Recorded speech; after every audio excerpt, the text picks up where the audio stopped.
Hi, welcome to Glitters of Life podcast. I'm your host Rohit, and today we are back with another exciting episode. And today we are going to talk about podcasting in depth. And today we have with us founder of leading podcast hosting platform in Asia, Hubhopper, and the very founder of that particular platform. He is Gautam Raj Anand. Gautam, welcome on this show. Thank you so much for having me, Rohit. Such a pleasure to be here. And thank you for the warm invitation. It's all my pleasure. And today we are going to talk about your entrepreneurial journey, the industry trends, personal growth, and the future vision around it. And it has been a great journey for me. My podcast started on your platform, and it has been that kind of an inspiration for me. Like I look up to you as an inspiration because see, people want to start podcast, but then starting a hosting platform is something which is very different. So I want to know from you, like, what's the inception story behind it? Yeah, no, actually, before jumping into the inception story, I'll tell you that uh, the um, the admiration is mutual because I admire creators so much because creators have so much like they they have so much courage in their ability to put themselves out there to share their voice, share their vulnerabilities, share their stories. I think to a very large degree, creating Hubhopper was an homage to such creators as well. And it was my way of trying to vicariously live through them, because I personally would always find it quite scary and quite intimidating. And seeing, thousands and thousands of creators, mustering up the courage makes me feel more happy than you can imagine. Yeah. The journey of Hubhopper is a exciting one filled with twists and turns. I actually uh, fell in love with the media format itself. I was on a very different career trajectory. I was a banker at Barclays, and I was following in the footsteps of my family. Everybody in my family was from a finance background. I'm not going to make the story too long because I'm certain a few people listening have already heard this story. So to keep it short, what essentially happened was that the bank had a lot of firewalls. So I couldn't access content within the office itself, and my job required me to spend a large amount of time alone doing research and risk analysis. So it was quite a boring, dry job. So I couldn't access YouTube, I couldn't access Facebook, I couldn't access any of the platforms that one would normally access at the time. And I naturally, out of desperation, stumbled onto actually first stumbled onto Reddit because they had forgotten to not they'd forgotten to disallow people from accessing Reddit. But unfortunately, mostly Reddit threads are fairly long Yeah. threads and you're reading for quite some time. So I got caught by my bosses 2 3 times and I got scolded.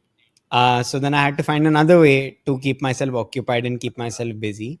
So I found and stumbled upon podcasts. I think it was, I don't even remember the moment or the day it had happened. I think one of my friends had randomly mentioned a podcast that they were listening to. And this was at a point in which I had no idea what a podcast was.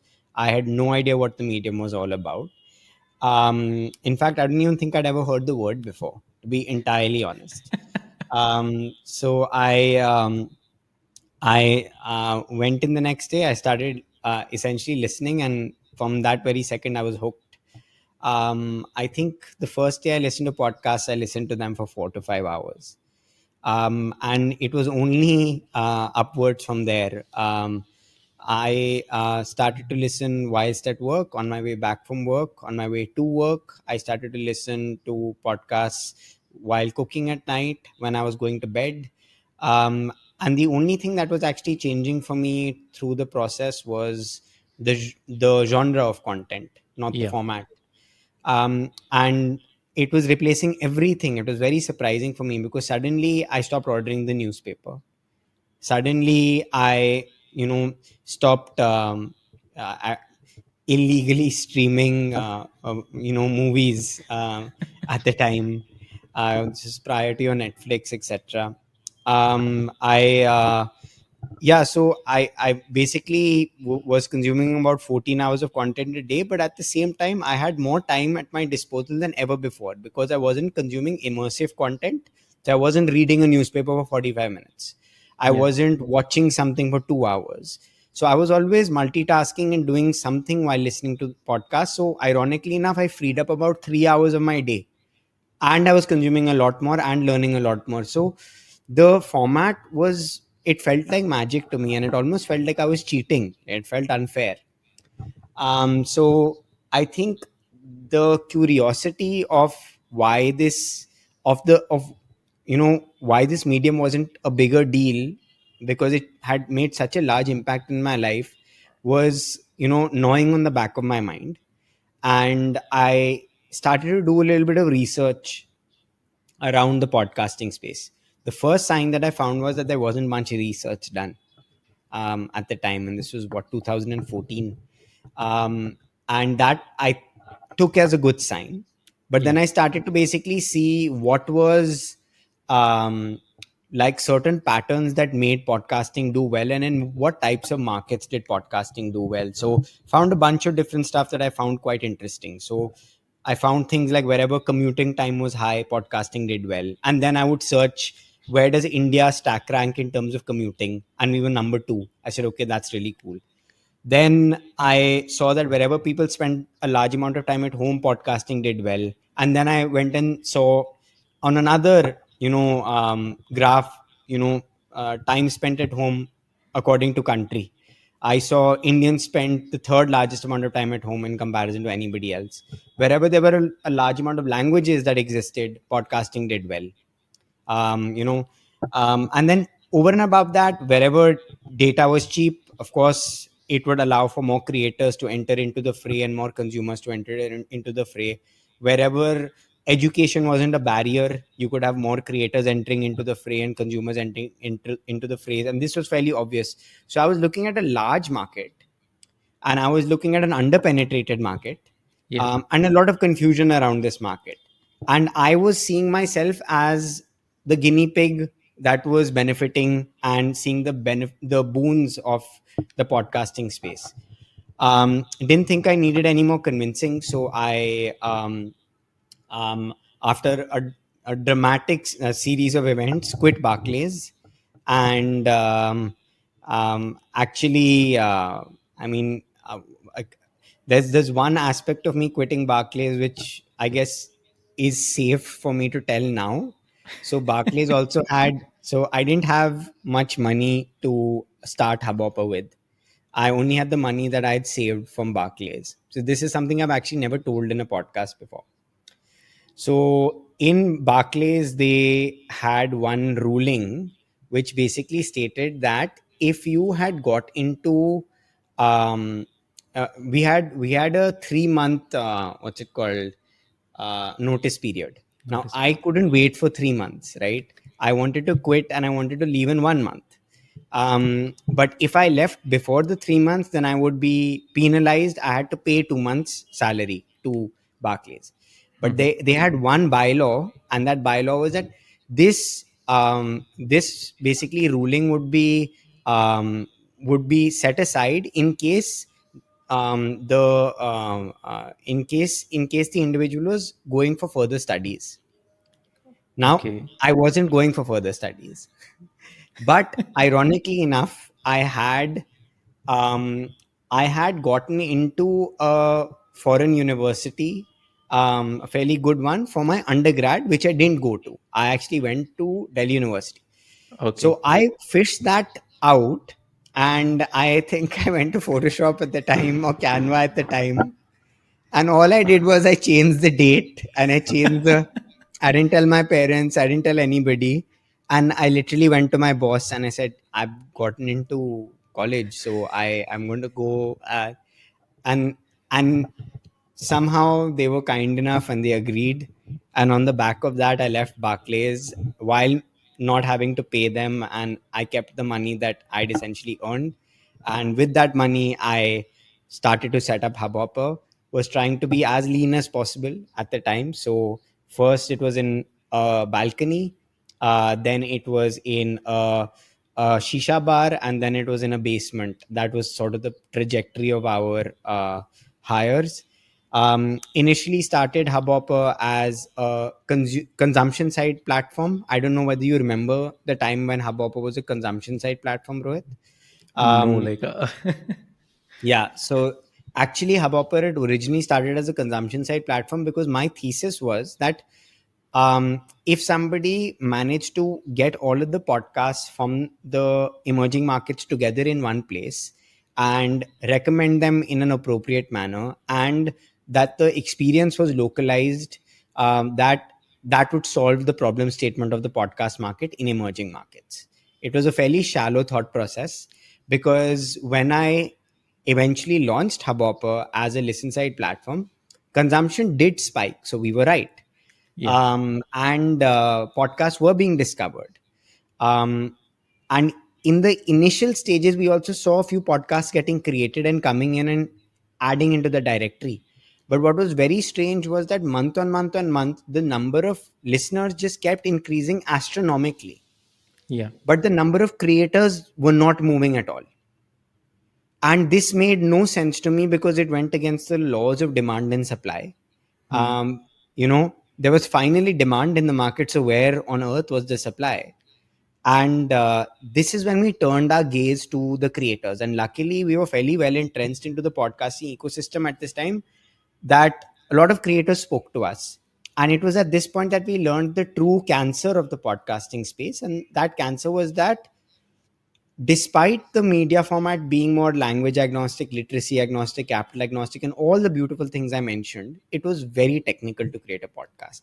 Even right, today, people are confused by how they can start creating a podcast. You know this better than most. People, have a lot of different, preconceived notions about how to distribute, what an RSS is, where to record, what equipment they need, do they need to go to a studio, and a thousand other questions. And there was no way to essentially answer all of these questions, and there was no platform solving for this. And not to mention the fact that the word podcast itself was anyways confusing most people in emerging yeah, markets. So the word podcast was very confusing for people. So we knew that this was a major problem to solve for. Somebody had to solve for it. And we knew that we wanted to be that platform and that company. So brick by brick, little by little, we started to build out create a creator suite and a set of tools and products. And luckily, the creators were our guiding light, creators such as yourself.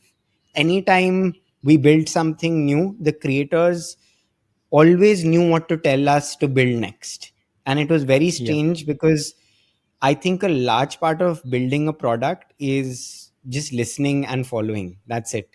So it was folks like you that were either qualitatively giving us information on what to build next, or quantitatively through data telling us what to do next.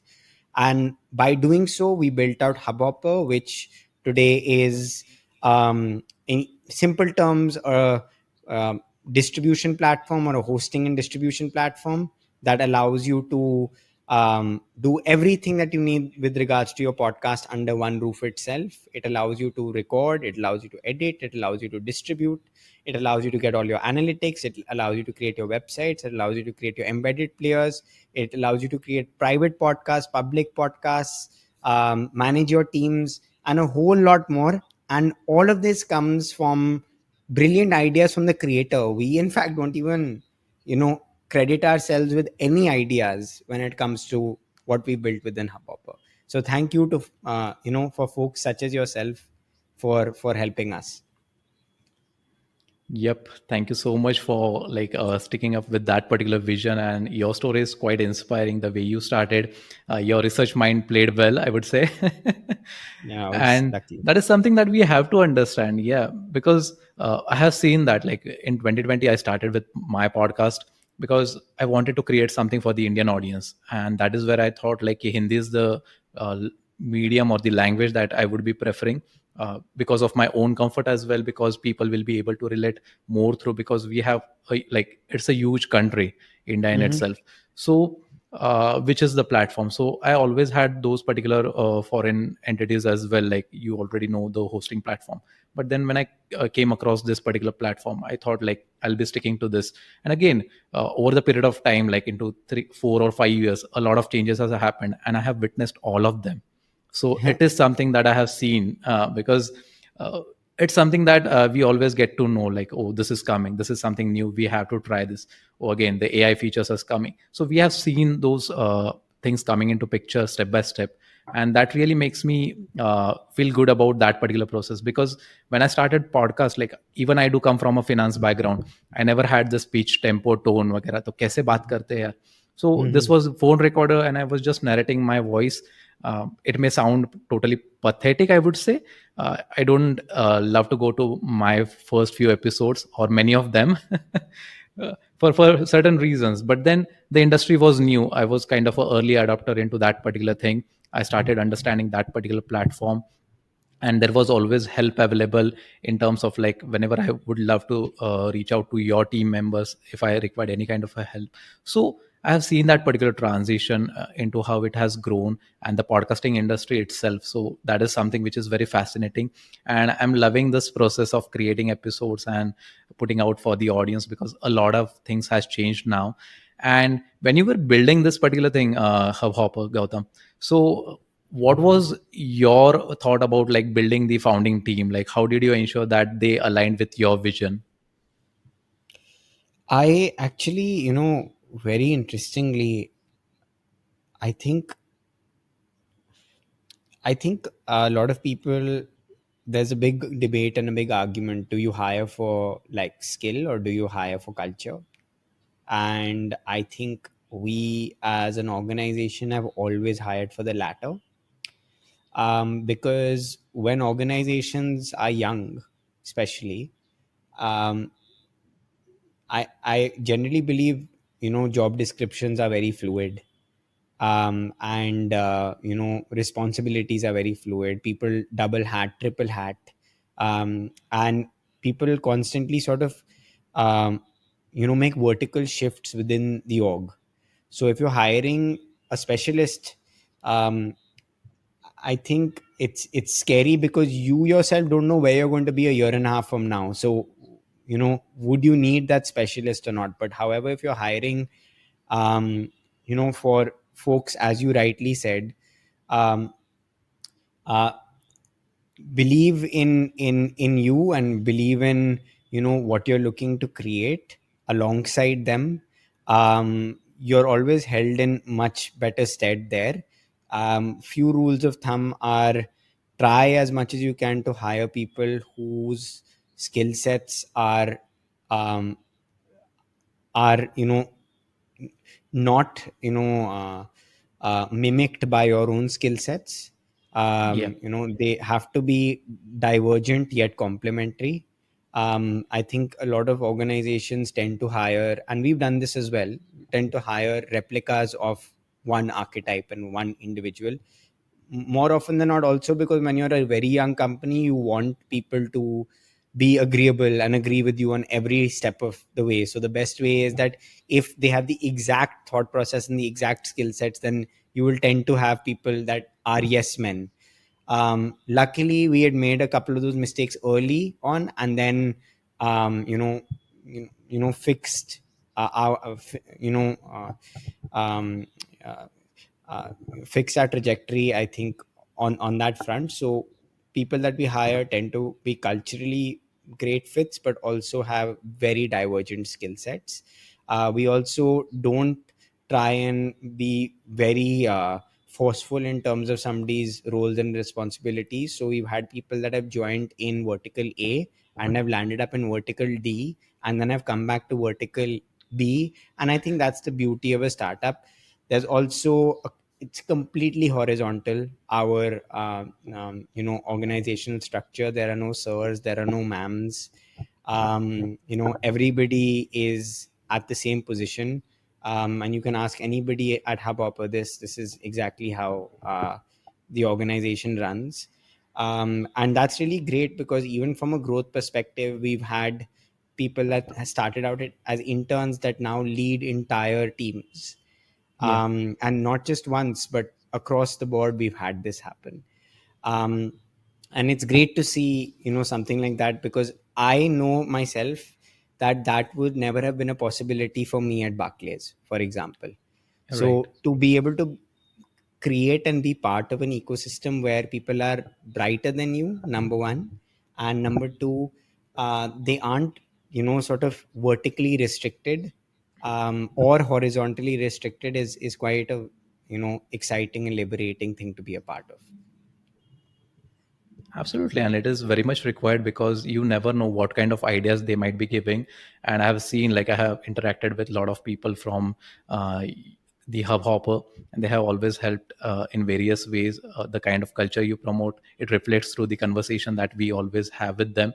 So it's always a good opportunity to talk with such individuals to get know like how comfortable they are into that particular organization and what will be the driving vision for them. So it's always exciting to see that you're bringing in that kind of a culture where people feel comfortable. But then while doing all of this, there's always this like product market fit thing that goes into our mind. So what was that particular pivotal moment where you thought that this is something that you are on a right track? You earlier mentioned a few of the aspects of it, but still you had this competition as well. You wanted to stand out from the others or the peers. So could you shed some light on it? I actually, so I don't think you have one PMF moment. I think it's a series of, eureka moments that you have.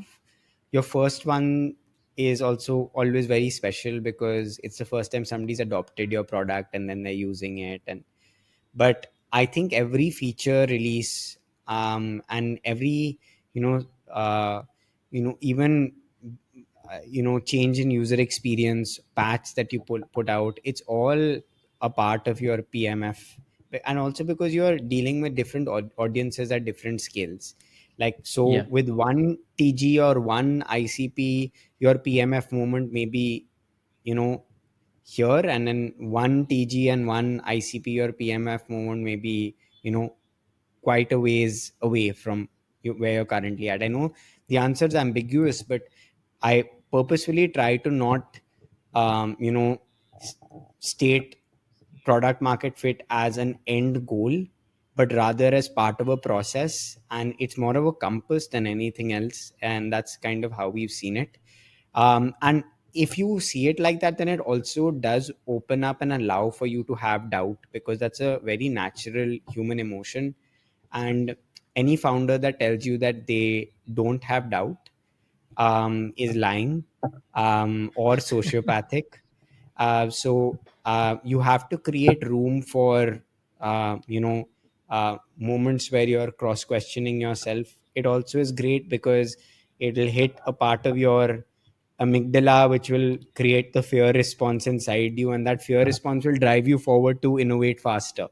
you know so that doubt, ironically enough, is actually going to be protecting you. So if you believe you've reached this point, this eureka moment of product market fit, that's a moment that's going to be very dangerous because you'll suddenly stop innovating. So have we reached product market fit? Yes, at points. No, at points. And we're going to reach it still, and we will also miss it at times. And it's a journey. So Right. that's I mean, how I that's look at very it. important. Like, yeah, you just have to stick to your work. You just have to see like how well you are doing and how well you are competing. And in terms of competition, it's with our own selves. Like, we just have to see how we can improve our product, how we can offer better services, and how user can drive growth from it. So that is something that we all have to see. And I've seen, like, I've been following this particular industry since like 5 years or so. I've seen most of these particular platforms been hosting events and marketing their products on a larger basis and doing some kind of events and putting out that particular word into the industry. So what kind of strategies or the tactics that you are using to have that growth across Asia, I would say? Because now there has been like there's no restriction of geographies, I would say. Hmm. Anyone can Hmm. start a podcast from anywhere into this particular world. So what kind of growth strategies that you are using to get that particular growth? Oh, I think you've got a great point here, because at the end of the day, I think in India at least, or in South Asia, the options that one will normally end up choosing, because you're alluding to, platform, you're alluding to a platform like Anchor on one side, and then you'll be alluding to a platform like Omni on one side. So I actually think that there's Yeah, room for all, right? So now right. the thing is that, like, I have often told certain creators that are just looking to get started and want the most sort of, like, simple, easy way to, begin creating. I've told them to go down an Anchor route, to be honest with you. I think once you start getting serious with podcasting, um to a certain bit of a degree, then that's the moment where sort of move to a platform that is dedicated to, you know all the bells and whistles of podcasting. And that's a very important transition to make. If if a platform like Anchor gets you over that initial hump and that initial fear, nothing like it. And I actually believe that, you know ironically enough, organizations like these are very complementary. Like, for us, Spotify is a very big partner, because Yeah, you're alluding to a company like Spotify, right? So I why allude to it? Why not just say it? Spotify is a wonderful partner of Hubhoppers. Spotify's team is a wonderful partner of Hubhoppers. We've been partners now for the last 6 or 7 years. I honestly yeah, believe that there are points in which certain creators that, let's say, just want to get created and want to get started right now, should start with Anchor, potentially. If, however, you're looking from a content creator's perspective, if you're looking from a business perspective, if you're looking from a slightly more serious lens, right? If you're not looking as a hobbyist, then you should not necessarily be starting from that point. You should start from dedicated host. And there are a few wonderful dedicated hosts, but more often than not, people tend to veer towards Hubhopper in the South Asian market. And only in the scenarios where you are a company that is looking at 150 podcasts underneath your banner, um, and like you need that kind of infrastructure where the tooling is not different at all, then you hmm, work with another set of organizations, right? But generally, I think, like, that's kind of how it's stacked. yeah. Yeah. And that is very important, like, because whenever someone asks me, there are two or three hosting platforms that I always recommend, because it has to be easy to use. You have to understand like how it works and what is the process involved into it. So that is something, be it's like the user experience and the growth attached, like the distribution thing. I have observed that Hubhopper is great with the kind of distribution they do with respect to the listening platforms. I haven't seen that kind of a distribution network as of now. Still, like, so that is something that you guys have been doing, and it's my own personal experience. I have used multiple hosting platforms as well with respect to my other podcast. So that needless to say that it really Thank works you. well. And Thank you. Gautam, this industry is growing. We are seeing a lot of new podcasters coming into place. They just get a studio space and they try to record, or like in person or virtually. So when we are talking from the user acquisition point of view, it is always like you need that kind of innate feeling that I want to start a podcast. So, and then again, the growth depends on the user. So how we are going to go at it, like what kind of industry insights do you see into this particular thing? How many people will be taking that particular plunge into podcasting? So because ultimately it's more about like making profits in the long run, keeping that organization intact, and like helping others to grow along with them, because So let many me of the understand. Yeah. So let me understand your question. Is your question more around how many creators are going to enter the space, how many listeners are going uh, to enter the space, or in how to terms of become use, successful as a creator? it is in terms of like the user acquisition, for because like now we have got the paid subscriptions as well.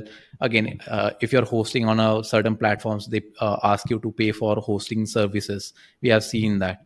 Okay, so like we need that kind of a desire. Like if I'm starting out my podcast, people have that kind of a notion that why I should be paying, because no one is offering me money. I'm not earning from podcast. So to be able to survive with the platform, like if Hubhopper has to like live for a longer period of time, what kind of strategies or what kind of targeted user base you're going to look at, because there has to be certain kind of a strategy around it. So you're talking about Hubhopper's user acquisition, or you're talking about when a creator is trying to get more Yeah, listeners yeah, into their platform? it's Hubhopper's user acquisition. Okay. So, like I Right. mentioned to you, it's identifying the folks for whom podcasting is not a hobby. If podcasting is a hobby, I completely understand the case where you're like spending on a hobby without any foresight on the coming in of money. It's the same scenario with, even if somebody's a YouTuber, they'll like you anybody can start a YouTube channel, but you'll only actually start investing into equipment, investing into the production, investing into the post production when you're going to actually think about either an end goal being monetary based end goal, or end goal being branding oriented end goal, or an end goal being some sort of call to action, right? A community oriented end goal. I believe that when it comes to a platform like Hubhopper, we are very dead set on focusing on the creators who are either already dedicated towards content in some format, so they're either already singers, or they're already YouTube creators and they're making the migration, because this is the largest migration that you've ever seen, both from audio to video and video to audio. So you're looking at creators Yeah, actually becoming multimedia oriented rather than single media format oriented. So those creators, for them content is a business, so they want to spend to get better features so that they have the best chance for success in comparison to anybody else. They are not hobbyists. Similarly, when it comes to businesses want to be able to leverage off of, because a business's primary objective may not be to monetize the podcast, but it may be to monetize the service that they're offering. And for them to be able to monetize the service that they're offering, they need yeah, to be able to see in-depth analytics.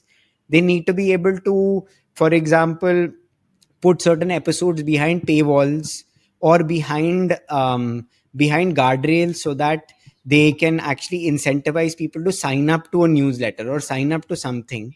That way they can create a retention strategy around them. They need the ability to take away watermarks, because for them their brand is paramount. So scenarios where brands are coming into play, whether a brand is a 2-member team all the way to a 500-member team, if they're creating a podcast, a platform like ours is a very important type of platform to look at, because you've got all of the services that you generally need under one hood, and with a focus on making sure that you're getting as much distribution as possible, as you rightly mentioned.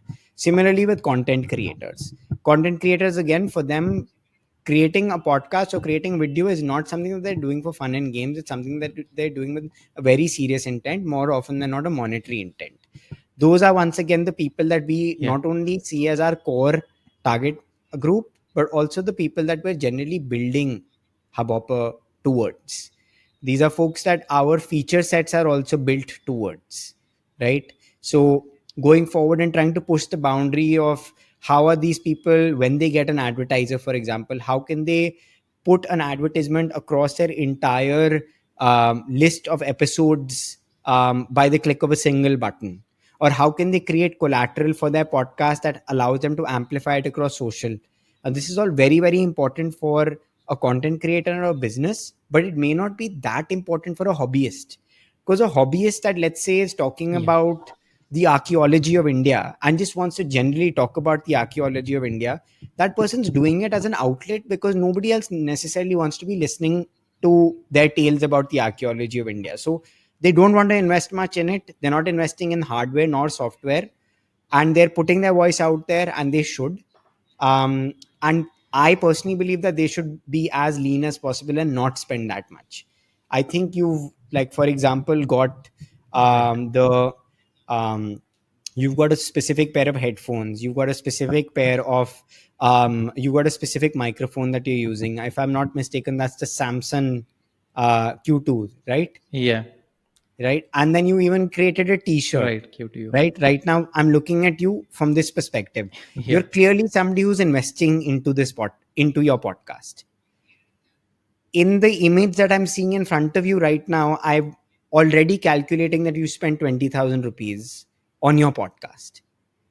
So for you, it's an important thing to also have features and softwares that make your podcast as strong as possible, for you to have insight that makes your podcast as strong as possible, for you to have distribution that makes your podcast as wide and strong as possible. So you're a wonderful person for Hubhopper to focus on. However, if you were just recording on your phone in the same way that you initially had started, and you were just doing it because you wanted to let off some steam at the end of the day, then in that scenario, I personally don't think that you should be spending a dime. Yeah, so we have been talking a lot about podcasting. So, Gautam, what kind of industry trends, technological integrations, and what kind of future updates do you see into this particular industry? Because you have been creating such a great platform, which is helping creators like us, podcasters like us, to have that journey going on. So, what's your vision onto this? Okay, I think that's a great question. So I think that you're going to see a circle back towards the origins of podcasting in some ways. Like, for example, podcasting started as a video and audio play, Yeah, which very few people know. So in the very early days of podcasting, it wasn't just audio. right. And then basically it took on its own form, but I actually see that going back to its roots. So you're going to see cross pollination between video and audio. I think right now a lot of people are kind of all over the place with regards to taking their full episode, putting it up on YouTube, putting it up on video platforms, putting it up on audio platforms. There's not really a semblance on like how to go about it. But I think over time, what will start to happen is people will start to see the different platforms for their specialities. So they'll start to put up shorter visual content with a hook, and that hook is going to take people towards a longer audio episode. That longer audio episode is going to lead to a final CTA, and that final CTA will actually draw people into a retention oriented community or a retention oriented newsletter, so that you don't have leakage. So people are going to start looking at their podcast more like a funnel, less like an individual activity. So it'll start from something like social media post. That social media post will go to something like a reel. That reel will automatically go to something like, as people go further and further down the funnel, people will listen to an entire episode. Hopefully they listen to one episode and then get addicted and listen to a couple of more episodes. This is why the cadence of a podcast is going to be incredibly important. And then finally, you're going to see people on the retention side of things. I think AI will play a massive role in bringing people's turnaround time down. A lot of people have been asking about AI created podcasts. I do not believe that this is going to be a major problem statement or a fear that creators need to worry about. Because the primary reason people listen to podcasts at all is because of authenticity, Yeah, because of the human elements or the human aspects of the narrator or the conversation that's taking place. And people will be able to catch on to that very quickly, unless it's going to be something very dry, like just reciting the weather or reciting the news. Those are the only things where AI can actually be a part of something. But if there's anything that's conversation oriented or anything that's going to be storytelling oriented, I personally believe that the imperfections of the average human will be what people actually tune into the podcast for. But where AI will play a massive role is in churning out collateral that can bring people into consuming the podcast for the first time, like reels, for example, or yeah. creating Twitter blurbs, or creating Facebook posts, blogs, etc., etc. So to create the ecosystem of content around the podcast, you're going to see AI playing a major role. I even will go as far as saying that AI may play a role in being able to, you know, um, uh, take your podcast and dub it across different languages over time in your Right. format of speaking and in your tone. But again, I don't believe that those. sister podcasts that you create are going to have the same uptick as your originally created piece. Right. um Outside of that, I believe that we saw the biggest wave of creators that were coming in to podcasting when COVID had initially struck. That was one. So everybody actually talks about how podcasting was growing so much because so many creators were coming into the fray, and now that number has declined. But if you actually look at it from another lens, you'll actually see right now the much healthier time. So the Yeah. average podcaster was releasing between 2 to 3 episodes. So the level of pod fading was ridiculously high. The level of pod fading today has dropped dramatically. And if you go from non-paid platforms to paid platforms, the general, um, amount of episodes created per podcaster, which is a good metric and indicator on the seriousness of the creator, is widely different, almost to the degree of 3 to 4x different. So you're going to see more and more serious creators, I would say, coming in. I also believe that the Hollywoodification of podcasts um, will carry on to a little bit of a degree, but my hope and endeavor is that the people that become the most famous and successful in podcasting are the people that would have started as podcasters. Yeah. Like, for example, Aaron Mankey in the West or Richard McLean Smith in the UK. These people, their fame comes from their podcast. Their TV shows came after their podcasts. Their touring came from their podcast. Their podcast is what made them famous, not the opposite way around, where there's a celebrity that's already a sensation and people then tune into their podcast because of them being a sensation. I believe that that's also not necessarily a cost effective way. It's a good way for you to get pillar based content that people will try to consume, but the retention on such podcasts doesn't necessarily you know come out in the best light. Normally the retention on celebrity led podcasts jumps and then drops. So people will Yeah. listen to 2 or 3 episodes because they love that celebrity. But then eventually they're like, I would rather watch them or listen to them in the format that I knew them previously, or how they originally became famous. That's why I think a podcaster that became known because of the art of podcasting, their longevity will always surpass somebody who's come into the fray because of something else, right? So I think that's Right. really good news for the podcaster. I think one needs to stay consistent. One needs to try and involve their listeners as much as possible. One needs to look at their data, even if it's boring, you know, figure out what day works for them, what time their episodes do the best, what types of devices their episodes are doing well, which cities their episodes are doing well, which platforms their episodes are doing well. This will tell you a lot about your potential audience. Talk to your audience through the process of your episode, involve them, you Right. know. Yeah. So break that fourth wall and say, for all of you listening out there, you know, and generally we've seen people using words like us, our, plural words tend to do very well as podcasters. um, I would also state that podcasters that have a very obvious why are always going to do better than podcasters that, and when I say why, I don't mean why they are creating a podcast, but Yeah. why the listener should be listening to their podcast. Like, what is the transaction that's taking place in this episode for the listener, right? So, like, I always try to tell people that ask me about an idea that they're coming up with the podcast is, can you encapsulate in one line for me why this person should give you 20 minutes of their time, right? So true. If you can answer that question, then you're already ahead of the curve in comparison to most people that are about to start a podcast, because it automatically contextualizes why somebody should give you 20 minutes. Right. Is I Are you giving me 20 minutes of your time because you're going to make me look 20 years younger?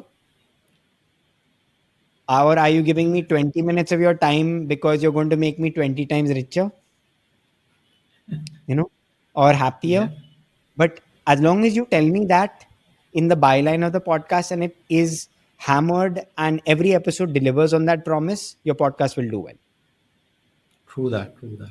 And very interesting insights, Gautam, because there's a lot to learn into this process. Each and every episode teaches me or the individual creators or whoever is podcasting, because it's always a process.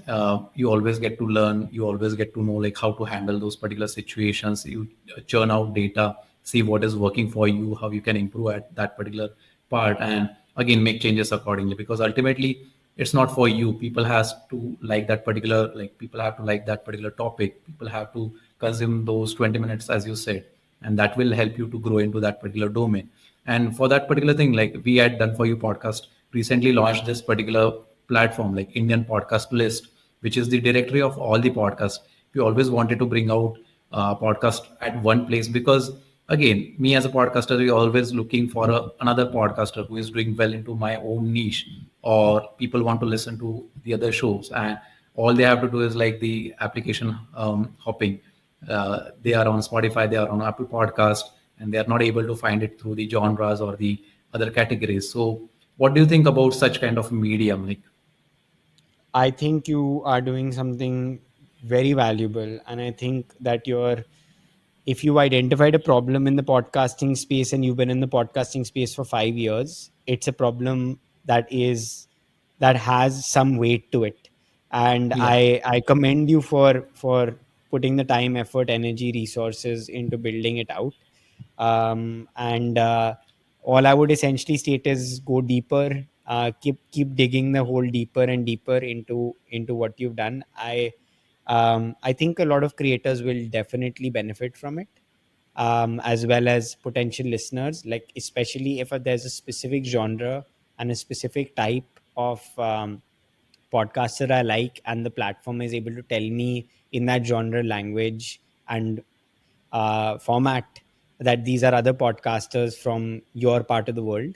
I think that'll be very utilitarian for somebody like not just me, but I think a lot of people. Thank you so much, and we are again like we'll be working on your feedback as well, so that we improve a lot. We'll be able to get those insights into it and build it better. And coming on to the last part, like what are the personal goals for your like for your platform as well, and for your next phase of entrepreneurial journey? Hmm. Uh, I think the next goals from I think the podcasting space is right now in a very beautiful, chaotic time, uh, and navigating around the chaos of AI and video and like the RSS and podcasting and paywalls and non paywalls. It's wonderful because we're having to you know uh, meander through this maze, and when you're the only product in the sort of region, not just the country but in the larger Southeast Asian region, there's a big responsibility on your shoulders, because whatever decision that you're trying to make or whatever you put out has implications on somebody's ability to share their stories and share their voices in the way they can. So it's not something we take lightly, and it's something that we find very exhilarating as an entire team. And I think the best way to answer your question is, what's in store for us is, I think podcasting has just gone through a massive leapfrog, and the world is just trying to figure it out right now. And it's part of our job to provide those answers, to make that leapfrog and that jump not too scary and further technical. At a personal level, I would state that um, I would want to continue to cultivate trying to be a founder who is approachable and somebody who people believe they can not just provide feedback to, but if they are themselves going through the starting process of creating an organization, that they see you know somebody like me as a potential helping hand. Because I think that there's a small problem statement with the way we look at entrepreneurship in the country, because we look at entrepreneurship to a little bit of a degree like we create celebrities out of founders and entrepreneurs. And the second you give somebody celebrity status, what happens is that immediately they stop being relatable and they start sounding like superhumans. So you're looking at these people and you're like, I'll never be able to do what this person who's running this billion-dollar company has done or XYZ has done. When the truth of the matter is that that person is entirely human and that person has their own vulnerabilities, fears, is going through great days, bad days, shit days, competencies, incompetencies, good friendships, bad friendships, a whole host of things. But it's just the nature where we put, you know, people on certain types of pedestals, and I think that there is a wave required where there is a certain breed of relatable entrepreneur that is Yeah. also required in the country. So for me, I would love to be seen as somebody that's relatable. So I hope that's a good answer for you. Absolutely, and we are all looking up to you, how you are growing. So there is a lot to learn. This entire conversation has been the same, a learning process, a lot to absorb and apply that, because ultimately those ideas needs execution as well, and that will help you to grow. So I'm totally going to follow this kind of a conversation, and I'll remember this because it's such a pleasure. Like when I started my podcasting journey, the host, which is very much of importance. Today I'm recording this particular episode with you, so was able to meet you as well in person. So it has been a great journey for me accordingly, because Thank you take those mini steps, you reach to a point where you feel that you are doing better. I won't, like, people do also tell me like you have to go big, you have to call this person and that person, but for me these authentic stories matter a lot, because there are many unheard voices, and I want to bring out from this particular medium of podcasting and through my platform. So that is my end goal, that is my why, I would say. I hope it is Wonderful. a good why. It's the best why. Thank you. So that is what I'm trying. And thank you, Gautam, for your valuable time. It has been such a pleasure to record this with you. And if anyone would love to connect with Gautam, I'll be mentioning the email into the episode description. Please reach out to him, have conversation. And if anyone wants to start a podcast, his platform is out there, and you can choose according to the best of your knowledge. So thank you so much again, Gautam. Thank you so much. Thank you.